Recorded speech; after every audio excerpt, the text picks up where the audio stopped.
हल्की सी मुड़ी होगी डंडी, हल्की सी मुड़ी हुई डंडी। जो प्रसंग आप और हम श्रवण कर रहे हैं वही प्रसंग यहां चल रहा है। ये धतूरा जैसे देखिए, अब ये धतूरे की जो डंडी है, ये डंडी एकदम सीधी नहीं रहती है। डंडी हमेशा कोई भी धतूरा होगा, धतूरे की डंडी थोड़ी सी मुड़ी हुई होगी, थोड़ी सी मुड़ी रहती है। प्रत्येक धतूरे की डंडी मुड़ी रहती है। अब आप अपने बच्चों को समझा रहे हो, इसका क्रोध कम नहीं हो रहा, मैंने समझा दिया, ज्ञान दे दिया, पिताजी ने समझाया, दादा समझाए, दादी समझाई, अपने घर के संस्कार अच्छे हैं, अपने घर में कोई गुस्सा करने वाला नहीं है, अपने घर में सब प्रेम करने वाले हैं, सब आदर करने वाले हैं, सब सत्कार करने वाले हैं। उसके बाद भी अगर बच्चे क्रोध में डूबे हुए हैं तो ये इनके इस जन्म का नहीं है, ये उस जन्म का है। जैसे माता पार्वती जी, पार्वती जी छोटी सी अवस्था धारण करती हैं, 5 वर्ष की अवस्था में माता पार्वती जी आती हैं। हर थोड़े दिन में माता पार्वती जी को क्रोध आ जाता है, इतना तेज क्रोध आता है, माता पार्वती जो सामान हाथ में आया वो फेंक देती। इतना क्रोध मां का। माना जगत जननी हो, मां दुर्गा हो, भवानी हो, अष्टभुजा धात्री हो, पर मां जब एक बड़ी हो जाओ तब क्रोध करो तो चल जा, पर छोटी सी अवस्था में क्रोध आ, एक चिंता का विषय पड़ गया। हिमालय राज की रातों की नींद उड़ गई,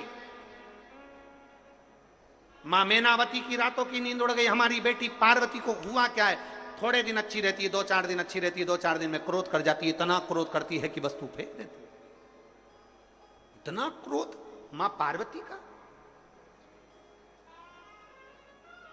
बड़ा चिंता का विषय पड़ गया। बड़ा आज हिमालय राज का मन बड़ा दुखी था। हिमालय राज जी मन दुखी था तो हिमालय राज आज अपने नगर से बाहर निकल गए। बाहर निकले, थोड़ा सा मन को थोड़ा सा संभालने के लिए बाहर निकले, मन को संभाल। बड़े दुखी थे हिमालय राज, आज बड़े दुखी, चल दिए, मन दुखी था। कई बार बच्चों का चिड़चिड़पन देखकर, कई बार बच्चों की हालत देखकर, बच्चों का क्रोध देखकर माँ की तो आदत हो जाती है। माँ तो रोज घर में रहती है, 24 घंटे रहती है, तो माता को तो मालूम है कि बच्चे की स्थिति क्या है, बच्चा क्या कर रहा है, बच्चे की स्थिति क्या है, बच्चा क्यों चिड़चिड़ कर रहा है, माँ को मालूम है। पर पिता ऑफिस जाने वाला, पिता नौकरी करने वाला, पिता दुकान पर रहने वाला, संडे के दिन घर पर रहा, मंडे के दिन घर पर रहा, छुट्टी वाले दिन घर पर रहा, जिस दिन वो घर पर रहता है और बच्चों की ऐसी हालत देखता है, चिड़चिड़पन देखता है, गुस्सा देखता है, क्रोध देखता है, तो पिता को क्रोध आ जाता है। पिता का मन दुखता है, पिता का हृदय दुखता है, पिता का दिल रोता है कि मेरे घर में मेरी पत्नी अच्छी है, हमारे संस्कार अच्छे हैं, मेरे माता पिता अच्छे हैं, मेरे भाई बंधु अच्छे हैं, फिर ये बच्चों में ये गुण कहां से आ रहा है, स्कूल अच्छा है, टीचर अच्छे हैं, फिर बच्चों में ये चिड़चिड़पन कहां से आ रहा है, ये गुस्सा कहां से, ये कहां से आया। आज हिमालय राज के नैनों में जल भर गया। मेरी बेटी पार्वती और मेरी बेटी पार्वती जी की ये दशा, मेरी बेटी पार्वती की ये दशा। नैनों में जल भर गया, हिमालय राज बाहर निकल गए। आज भवन से बाहर निकले हिमालय,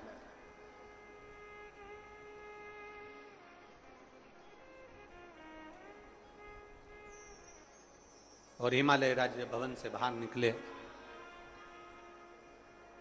कुछ दूर चले ही थे,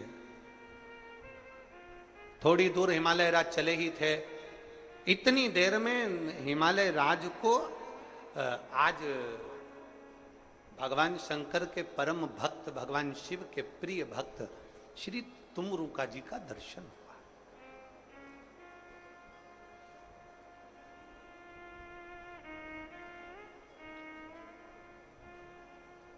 ये बड़ी सुंदर कथा है। जरा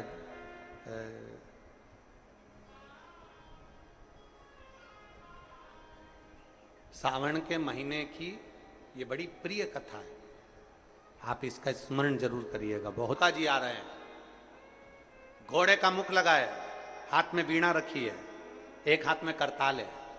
नारद जी का जैसा स्वरूप होता है वैसे ही तुमरुका जी का स्वरूप है। घोड़े का मुख लगाए, हाथ में वीणा है, एक हाथ में करताल है, और तुमरुका जी भगवान का नाम लेते लेते चले आ। चलिए।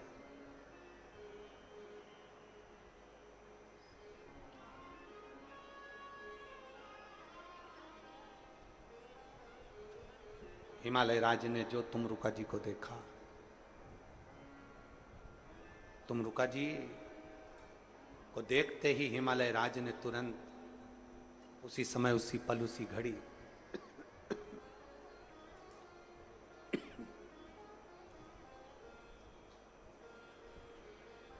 तुमरुका जी को देखते ही हिमालय राज ने उसी पल, उसी घड़ी प्रणाम किया। तुमरुका जी ने हिमालय राज के चेहरे की दशा देखी और दशा देखकर पूछा, हिमालय राज आज आपका चेहरा मुरझाया हुआ है। बहुत सुंदर बात कही है हिमालय राज ने। दुनिया के किसी व्यक्ति में ताकत नहीं है आपको झुका दे।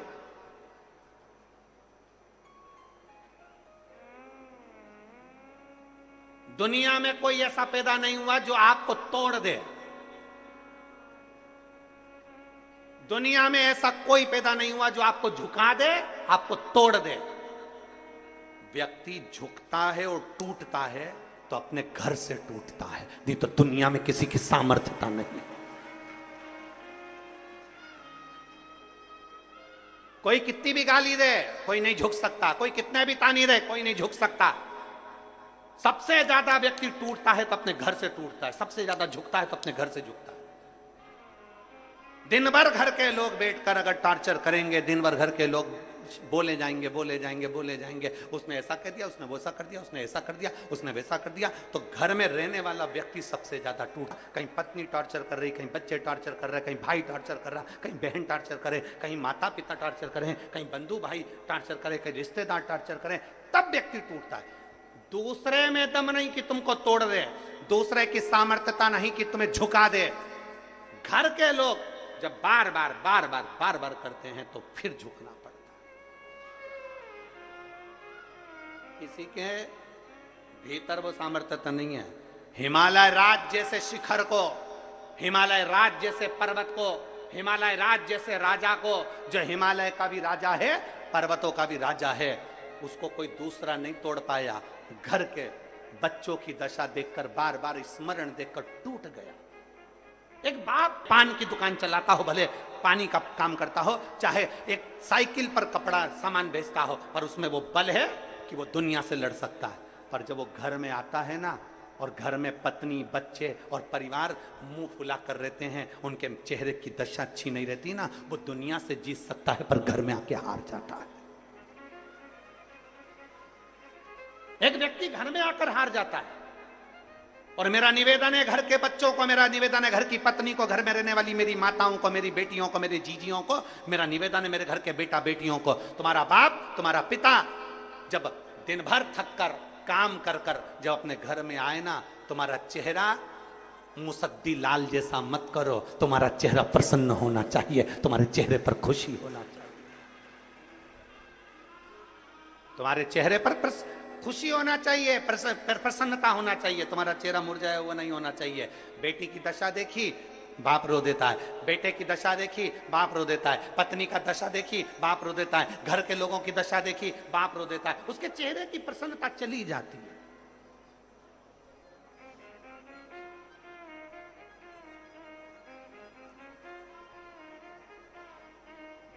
चाहे वो घर का पिता हो, चाहे घर की स्त्री हो। घर की नारी भी एक ऐसी है, सबसे भिड़ लेगी, सबसे लड़ लेगी, सबसे झगड़ लेगी, अच्छे अच्छे को जवाब देकर आ जाएगी, और वक्त पड़ गया तो दो चार धर के भी आ जाएगी, वक्त पड़ गया तो दो चार धर के भी आ जाएगी घर की स्त्री। पर घर में पति पत्नी को सम्मान ना करे तो एक दिन औलाद भी अपनी मां का सम्मान नहीं करते, फिर एक दिन औलाद भी सम्मान नहीं।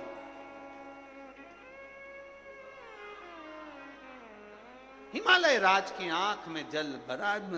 पूछा, तुमरुका जी ने पूछा, आज आपके चेहरे की दशा क्या है?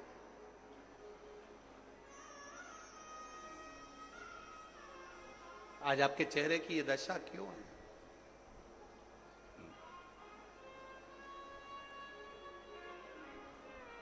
हिमालय राज कहते हैं, मेरी बेटी को नहीं समझ में आता कि थोड़े दिन अच्छी रहती है, थोड़े दिन में क्रोध कर जाती है, गुस्सा कर जाती है, बहुत चिड़चिड़ करती है, करूं क्या? तुमरुका जी ने कहा, देवऋषि नारद ने अपनी आपकी बेटी की पत्रिका बनाई, भाग्य बनाया, बताया। क्या बताया? कि बेटी अच्छी है, भाग्य अच्छा है, सब कुछ अच्छा है। फिर ये बेटी को तकलीफ क्या है? तुमरुका जी ने कहा, पूर्व समय का कोई ग्रह ऐसा होता है, पूर्व समय का कर्म ऐसा होता है जिसकी याद बनी रहती है, तो हर थोड़े दिन में वो याद आती है तो व्यक्ति चिड़चिड़ा हो जाता है। तुम्हारी बेटी के साथ भी यही क्रम है। पार्वती अभी 5 वर्ष 6 वर्ष की है, और अगर इतना क्रोध कर रही है, इतना चिड़चिड़ कर रही है, तो जरूर पूर्व समय का अनुमान होगा। तुमरुका जी ने कहा, मैं आपकी बेटी के दर्शन करना चाहता हूं। बेटी के दर्शन।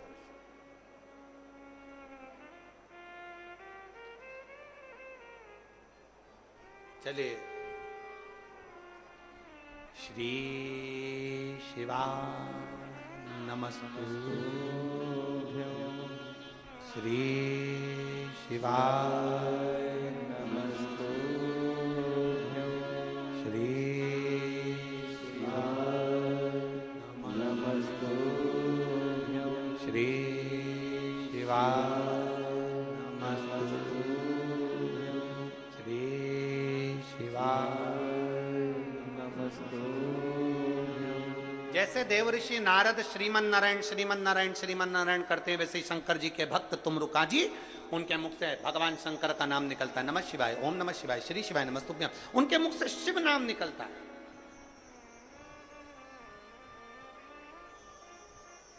जिसके मुख से शिव नाम निकलता है, उसको, जिसके हाथ से शंकर जी को एक लोटा जल चढ़ता है, उसको जब भी तकलीफ आती है तो दुख की घड़ी क्षण उस व्यक्ति को पहले महसूस होने लगता है। घर में कई जीजियां ऐसी हैं, कई माताएं ऐसी हैं, कई जीजा ऐसे हैं, कई बुजुर्ग माताएं ऐसी हैं जो भगवान शंकर को जल चढ़ाने वाली होती है ना, तो कई बार अपने बच्चे को राय दे देती है, ऐसा मत कर बेटा, बाद में नुकसान हो जाएगा, बेटा ऐसा मत करना, ऐसा होने वाला है, मुझे ऐसा लग रहा है कि तेरे साथ कुछ होने वाला है। मतलब उसको पूर्व भान हो गया। शंकर की आराधना करने वाला, शिव को जल चढ़ाने वाला, शंकर की स्तुति करने वाला, श्री शिवाय नमस्तुभ्यं बोलने वाले को पूर्व का भान हो ही जाता। तुमरुका जी को लेकर गए हिमालय राज। जो तुमरुका जी ने माता पार्वती जी का दर्शन करा, प्रणाम करा मां को प्रणाम करा। हिमालय राज ने पूछा, तुम एक छोटी सी कन्या को प्रणाम कर रहे हो? तुमरुका जी कह रहे हैं, ये छोटी सी कन्या नहीं, इस कन्या का जो पूर्व का जन्म है वो मां सती का है। अपने पिता की यज्ञ की अग्नि में कूद कर भस्म हो गई थी, ये वो सती मां है। ये वो सती मां है जो अपने पिता के यज्ञ अग्नि में कूद कर भस्म हो गई थी, दक्ष प्रजापति के यहां यज्ञ में कूद कर भस्म हो गई थी। ये वो सती हैं। और आप कहते हो कि मेरी बेटी क्रोध करती है, चिड़चिड़ करती है।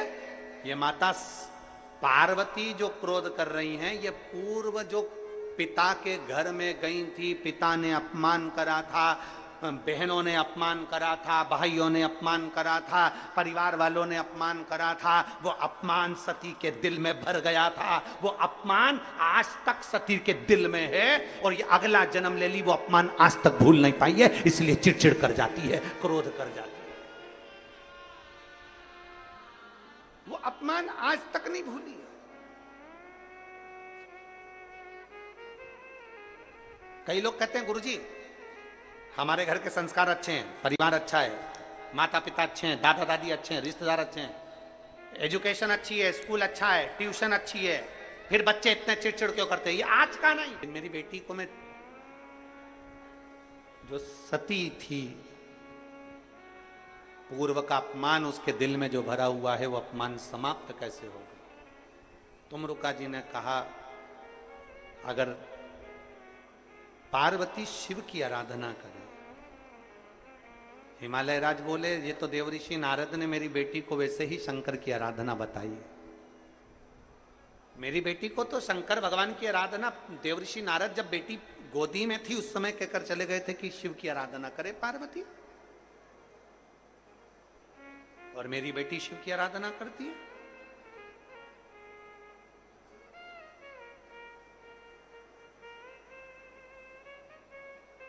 आराधना करते करते करते करते करते करते श्रावण का महीना आ जाए, और श्रावण के महीने में अगर मान लो भूल से भी शिवरात्रि पड़ जाए, भूलवश भी शिवरात्रि पड़ जाए, और यदि प्रथम पहर के पूजन में पार्वती अगर एक शिव की आराधना करते करते भगवान शंकर के नाम को पुकारती हुई शिव की पूजन कर ले, शिव की पूजन आराधना कर ले, भूलवश भी श्रावण के महीने की शिवरात्रि पर भूलवश भी अगर पूजन कर ले, तो फिर वो पार्वती जो पूर्व का उसका अंदर जो सती के समय का अपमान भरा हुआ था वो सब भूलवश भूल जाएगी, और पार्वती शंकर की आराधना में इतनी डूब जाएगी कि शिव उसको दर्शन देने के लिए आ ही।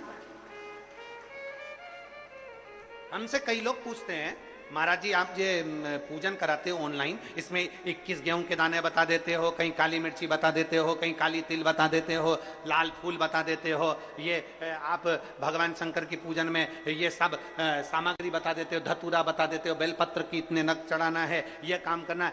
एक एक चीज, एक एक शब्द पुराणों में से कहीं ना कहीं से उस कथा में से लिए गए हैं, उस कथा के अनुसार आपको वर्णित किए जाए। एक धतूरा, उस धतूरे को भी आपको कहा शिवरात्रि के दिन हो, फिर निवेदन करूंगा, जिस जिस घर में बच्चे चिड़चिड़ कर रहे हो, बहुएं चिड़चिड़ कर रही हो, परिवार में कहीं क्लेश बना हुआ है, जब आप 2 अगस्त को शाम को 7 बजे शंकर भगवान का शिवलिंग बनाकर ऑनलाइन बैठो पूजन करने के लिए, आपके नगर के कोई पंडित, कोई ब्राह्मण, कोई गुरुजन आपके साथ बैठे हों, वो पूजन करा रहे हों, और अगर कोई ना मिले तो आप स्वयं टीवी के माध्यम से, मोबाइल के माध्यम से जब ऑनलाइन पूजन कर रहे होगे, उस जगह पर आपकी पूजन की सामग्री में लिखा है एक, जम के बोलो, धतूरा, एक धतूरा लिखा है। इस धतूरे के पीछे के भाग में, क्योंकि ये जो सोमवार से सोमवार तक का सावन आया है, ये 72 वर्ष के बाद आया, आपको कल कथा में कहा था। इसके पीछे के भाग में यदि पीला चंदन लगाकर, अग्र भाग में लाल चंदन लगाकर आप जिस समय पर पूजन करेंगे और धतूरा चढ़ाने का समय आए, उस समय पर जब आप समर्पित करेंगे तो ये भाव से समर्पित करें कि हमारे घर में जो क्लेश है वो समाप्त करें भोलेनाथ, और श्री शिवाय नमस्तुभ्यम बोलकर वो धतूरा भगवान देवादिदेव महादेव को समर्पित करिए। उसका फल फिर हमें बताना कि उसका फायदा मिला कि नहीं मिला। एक धतूरा, एक बेलपत्र का भी फल, एक लोटे जल का भी फल, ये जो सोमवार से सोमवार तक का जो सावन है, इसका एक बूंद जल का भी महत्व शिव महापुराण की कथा करती।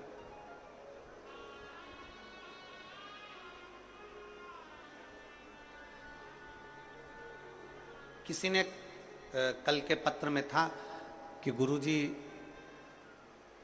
हम जो शिवलिंग बनाएं घर में सब अलग अलग बनाएं या एक बना लें, तुम्हारी जैसी मर्जी।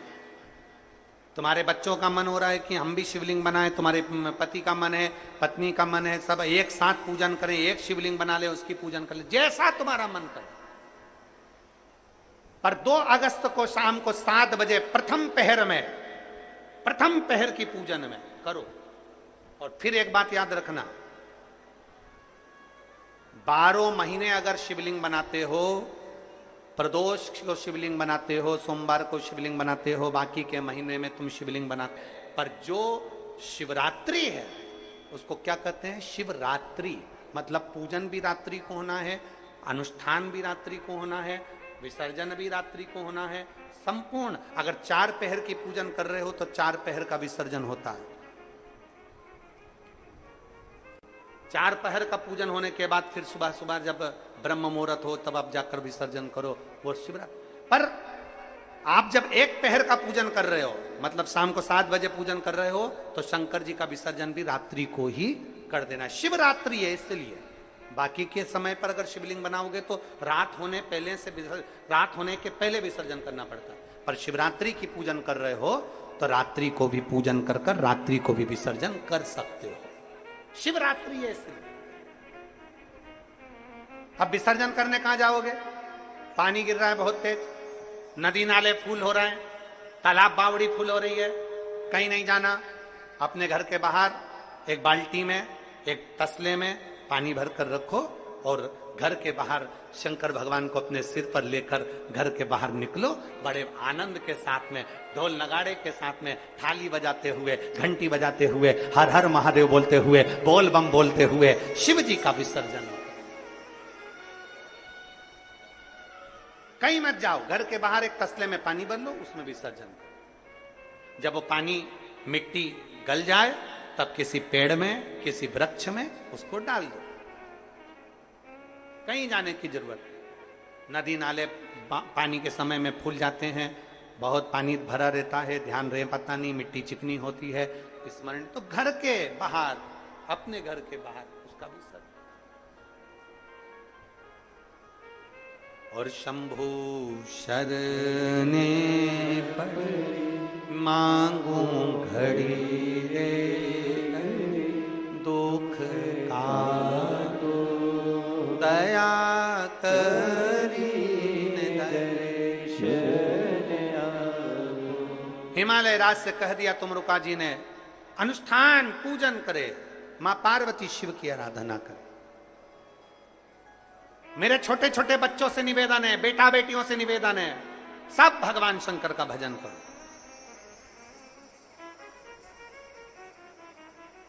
शिव की स्तुति करो। चले, पार्वती जी ने, सावन का महीना आया, शिवरात्रि का समय था, प्रथम पहर की पूजन कर।